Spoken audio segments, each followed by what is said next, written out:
Welcome back to another Inkscape tutorial. At the last tutorial, you realized that we just went through the interface or whatever you see when you first open Inkscape program.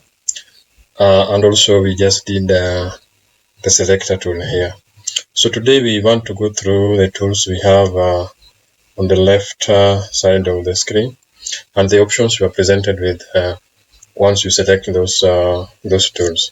So first we'll start with the rectangle tool here.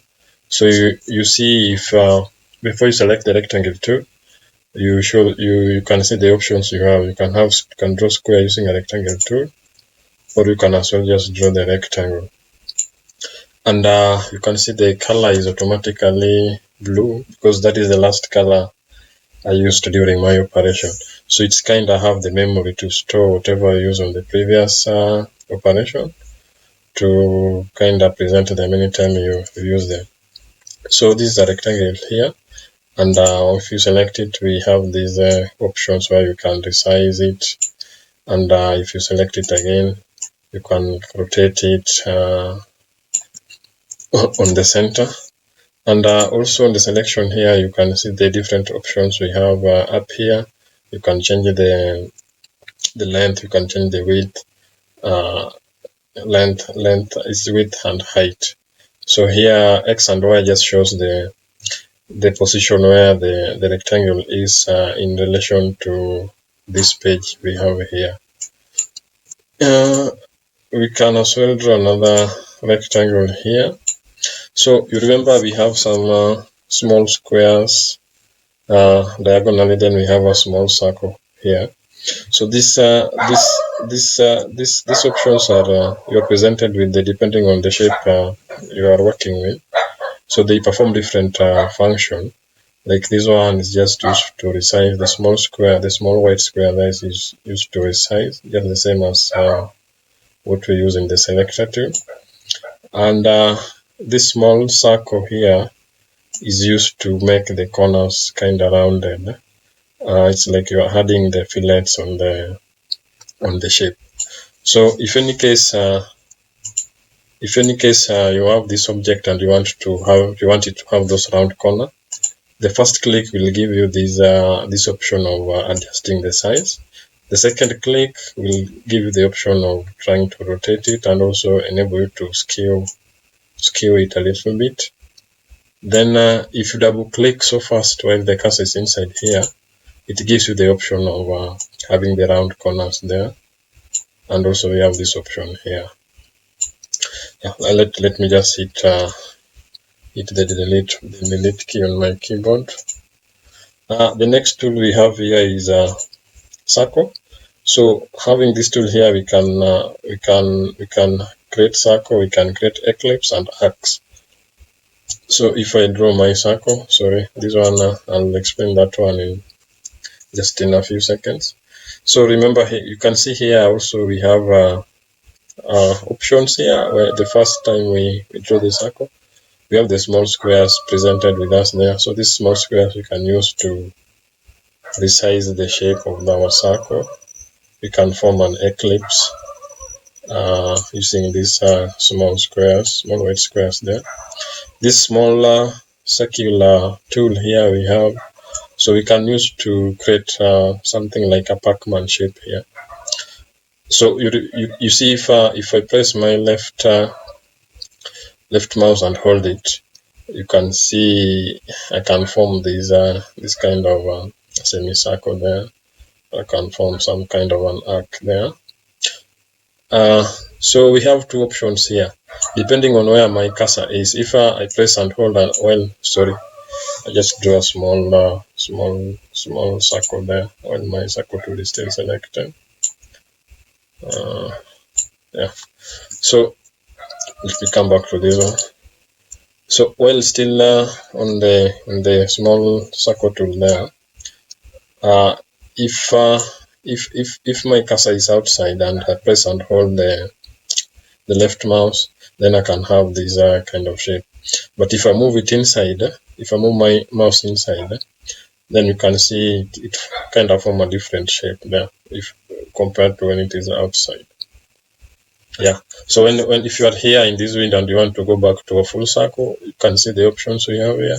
We have the option of changing the radius there in X and Y direction depending on what you want. If you want an eclipse, you can just feed the values for the eclipse on X and Y direction. Excuse me. So if you want to go back to your full circle, just click this one, then you'll have your full circle there. And if you notice, there's a difference between these two circles here. Let me just, you realize that the stroke on this circle is a little bit bigger compared to this one. This is because we drew a small circle there like this. Then let me just make it a full circle. So we drew a small circle like that, then we kind of expanded it a little bit. So if you expand it like this, everything is increases proportionally. So that's why we can see here the stroke is bigger compared to this one. I'll explain the stroke and the fill color in our next tutorial. Another thing also I wanted to explain here is let me have a different fill color there. Let me have a rectangle here. Just no, sorry. I keep on drawing this rectangle. So just a normal rectangle here. This one you can also have another fill color. Let's have yellow. So if you have these three shapes here, and you want the rectangle to move to a different layer, not really layer, but we have we have different levels, so we will also talk about layers in a different tutorial. But if you want this rectangle to move to the upper level, you can see the options we have here. This one moves it like lower bottom end, but this one and then this other one will bring it back to the top. But if you want to move it to the second level, you can use this one. This one just moves it into moves at each level at a time, like that. You can bring it back like that. Yeah, so you can play around with that and see how it goes. The next shape here we have star. You can see the star, and the same we have those tools I was talking about. If you select it, you can resize the shape there. If you click again, you can rotate it, and if you double click, we have these options. So one of them is used to make these these ends pointy like this. Then this one is trying to make it bigger there, and you can play around here. You can form that shape, which I don't know the name. So you can form different shapes there, and if you check up here, you can have like different number of corners. You can have the spoke ratio there. You can just play around with this and see how they work.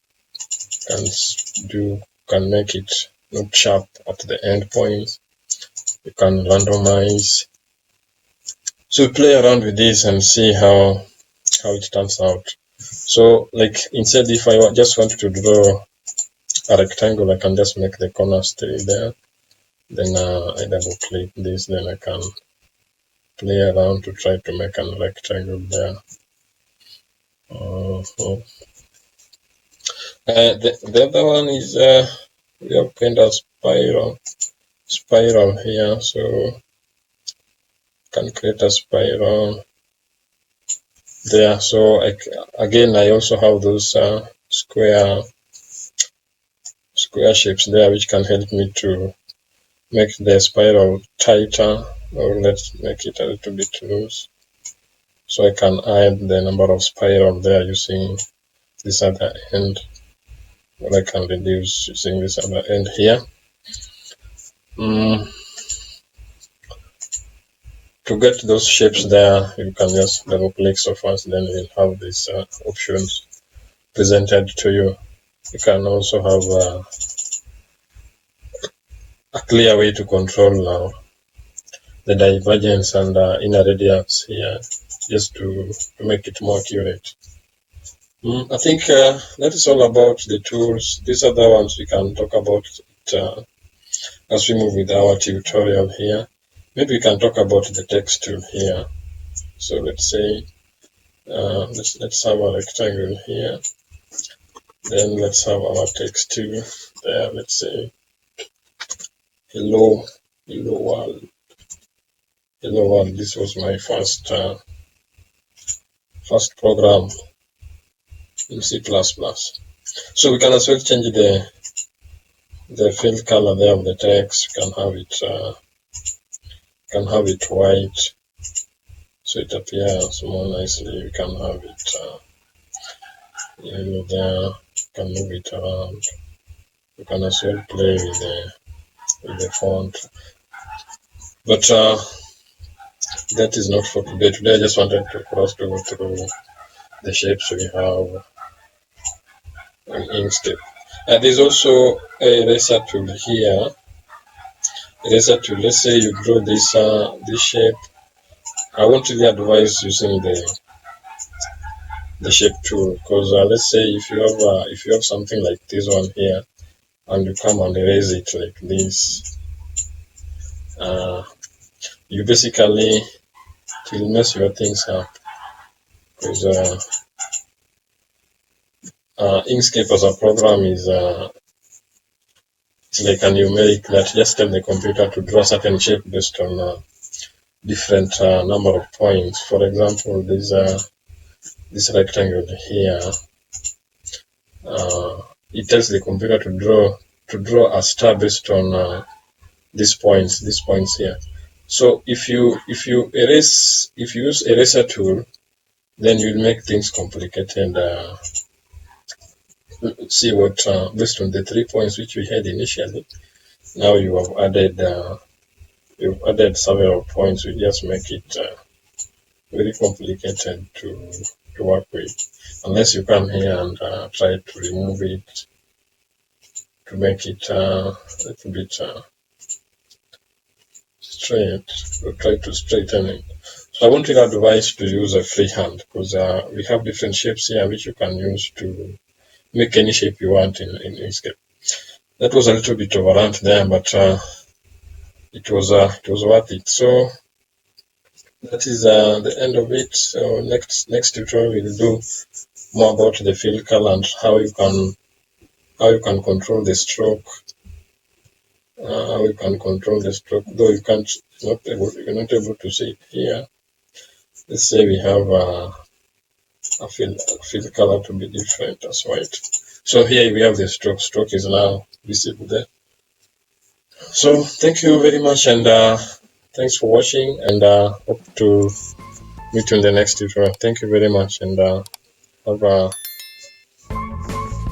nice time. Thank you. Bye.